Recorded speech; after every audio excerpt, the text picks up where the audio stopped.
First of all जसं etiquette आणि हे खूप दूर आहे, तसं मॉडेलिंग बद्दल पण आपले सर्वसाधारण लोकांना असं वाटतं की मॉडेल म्हणजे फक्त चालायचं किंवा शॉर्ट कपडे, ग्लॅमर वगैरे, असं बिलकुलच नाहीये. मॉडेलिंगचे खूप टाईप आहेत. कमर्शियल मॉडेलिंग असते आणि पॅजंट मॉडेलिंग असते, जे आपण बघतो क्राऊन आणि हे सगळे प्रोग्राम होतात ना, मिस दिवा, मिस इंडिया वगैरे, ते पॅजंट मॉडेलिंग मध्ये येतात. कमर्शियल मॉडेलिंग म्हणजे तुम्ही कुठल्या तरी ब्रँडसाठी म्हणून काम करताय. फॉर एक्झाम्पल की माझ्याकडे हा मोबाईल आहे आणि मी हा मोबाईल पकडून शूट करते, सो मी ते फक्त मोबाईल शो करते. इथे मला काय आहे की मी ते यूज करते प्रोडक्ट, आणि तिथे प्रत्येक ठिकाणी तुम्हाला छोटे कपडे घालणं किंवा हे असं रिक्वायर्ड नसतं, जे की मॉडेलिंगला लोकांचं परसेप्शन असं आहे की हेच असतं. अजिबात नाही. मॉडेल म्हणजे आता पार्ले बिस्किट वरती ते जे बेबी आहे ते आता ऑब्विसली एवढं मोठं, त्या पण तर मॉडेल झाले, त्याला चाइल्ड मॉडेलिंग बोलतात, ते पण मॉडेल झाले. तर मॉडेलिंग खूप वे मध्ये असू शकते. मॉडेलिंग तुमच्या कम्फर्ट झोन मध्ये पण असू शकते. एखादी मुलगी बोलली की मला फक्त आणि फक्त सारी शूट वाले मॉडेलिंग करायचे, ट्रेडिशनल शूट वाले, येस शी कॅन डू. कारण की लेहंगा शूट असतात, साडी शूट असतात, किंवा कुठलेही ज्या ब्रँडला ज्याची गरज असते ते शूट करतात. जसं की ज्वेलरी ब्रँड आहे, आपण मोस्टली बघतो त्याच्यावर ट्रेडिशनल आणि ज्वेलरी आपली असते, सो ते पण मॉडेलिंग येते, ते कमर्शियल मॉडेलिंग मध्ये. सो ज्या पण गर्ल्सला, मला हे पण तुमच्या थ्रू सांगायचंय, ज्यांना पण असं वाटतं की मॉडेलिंग साठी खूप काही करायचंय किंवा शॉर्ट कपडे काढणं इम्पॉर्टंट असतं वगैरे, असं काही नाहीये. तुमच्या कम्फर्ट झोन मध्ये राहून पण तुम्ही करू शकता आणि खूप छान पण करू शकता. एकूणच मॉडेलिंग असेल, ऍडव्हर्टायझिंग इंडस्ट्री असेल किंवा फिल्म इंडस्ट्री असेल, त्याच्यामध्ये एक थोडासा पाऊच चा प्रकार पण होतो, किंवा कधी कधी कधी कधी त्यात थोडेसे वेगळे वेगळे एक्सपिरियन्सेस पण येतात. समोरच्याची डिमांडही कधी कधी वेगळी होऊन जाते.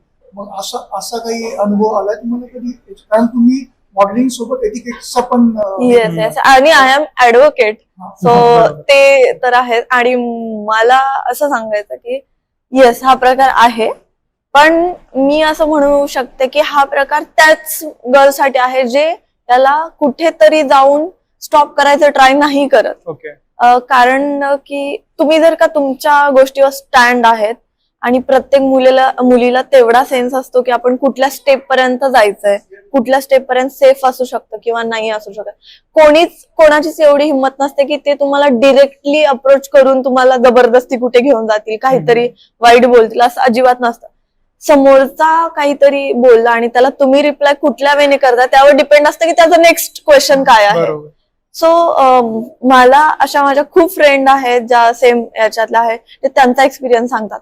माझा पर्सनल एक्सपिरियन्स तर अजिबात याबद्दल वाईट नाहीये, कारण की जेव्हा तुम्ही एखाद्याकडे अप्रोच होता तेव्हा त्याचा बॅकग्राऊंड बघा, त्याचा रिअल ऑफिस कुठे आहे ते बघा, किंवा ते किती सेफ आहे, भेटताय तर पब्लिक प्लेस मध्ये भेटताय, आणि जास्त तर ऑफिस बघूनच मीटिंग्स ठेवाव्यात वगैरे, आणि मग ते प्रोफेशनलिझम दिसतं. तर ह्या सगळ्या गोष्टी पुढे ठेवून जर का करायला गेलं तर इझी आहे. पण मला हे करायचंय आणि तुम्ही काहीच चेक न करता उगीच फटाफट करत चालला की समोर दिसते की रिस्क असू शकते, तर मग त्यांच्यासाठी हे हार्मफुल होऊ शकतं. आणि मग कास्टिंग काउच तिकडे ऍक्टिव्ह होतात जेव्हा त्यांना कळतं की ही मुलगी डिरेक्टली काहीच इन्फॉर्मेशन न काढता अप्रोच होतीये, किंवा खूप साऱ्या गोष्टी इन्क्वायरी करायच्या आधी, तर मग तिकडे ते लोक ऍक्टिव्ह होतात. सगळ्यांसाठी नाहीये. तुम्ही कसे आहात त्यावर डिपेंड आहे, तुमच्याशी दुनिया कशी आहे. बरोबर. तुम्ही आता एटिकेट शिकवता, तुम्ही लॉयर पण आहात, तर तुम्हाला फ्युचर मध्ये काय, म्हणजे what is your larger goal, तुम्हाला पर्पज काय? ऍक्च्युली मला माझं हे ड्रीम आहे की जेव्हा आपल्याकडे एखादी मुलगी म्हणते घरच्यांना की मम्मी किंवा पप्पांना की मला मॉडेलिंग करायची आहे, तेव्हा त्यांचा रिप्लाय असतो की नाही, म्हणजे खूप वाईट वेने बघतात रिलेटिव्ह किंवा मम्मी पप्पा किंवा कोणी, कारण आपल्याकडे तेवढं हेच नाहीये. तर मला जसं मुलगी म्हणते ना मॉम डॅडला की मला डॉक्टर व्हायचंय, इंजिनियर व्हायचंय, तेवढंच फ्रीली मला मॉडेल व्हायचंय म्हणावं, असं ऍटमॉस्फिअर मला महाराष्ट्रीयन लोकांसाठी क्रिएट करायचंय. की स्वतः मॉम डॅड बोलले पाहिजेत की मॉडेलिंग करते ना, कर, जेवढं रिस्पेक्ट आहे ना as a doctor, as a advocate, as a lawyer, जे पण प्रोफेशनल तेवढंच ऍज अ मॉडेल असावे. तेवढा क्लिअरन्स महाराष्ट्रीयन गर्लसाठी, बॉयसाठी असावा. आणि तशी इंडस्ट्री मला माझी स्वतःची ओपन करायची आहे, लाईक फॉर महाराष्ट्रीयन पीपल, की ज्यांना करायचंय मॉडेलिंग. कारण की मी खूप मुली बघते की ज्या नाही करू शकत फाईट घरच्यांशी, किंवा त्यांना नाही आवडत की घरच्यांच्या मनाच्या विरोधात जाऊन. मग बेटर आहे की आपण त्यांच्या घरच्यांनाच अप्रोच करून दिले की ही गोष्ट वाईट नाहीये, तुम्ही शूटला येताना तुमच्या घरच्यांना घेऊन या, बघा की तुमची मुलगी कुठे वाईट स्क्रीनवर नाही दिसत आहे, किंवा तिचा कम्फर्ट झोन एवढा आहे, तुमचा कम्फर्ट झोन एवढा आहे, तर ती त्यामध्ये राहून करते, पण स्टील ती तिचे ड्रीम फॉलो करते. मला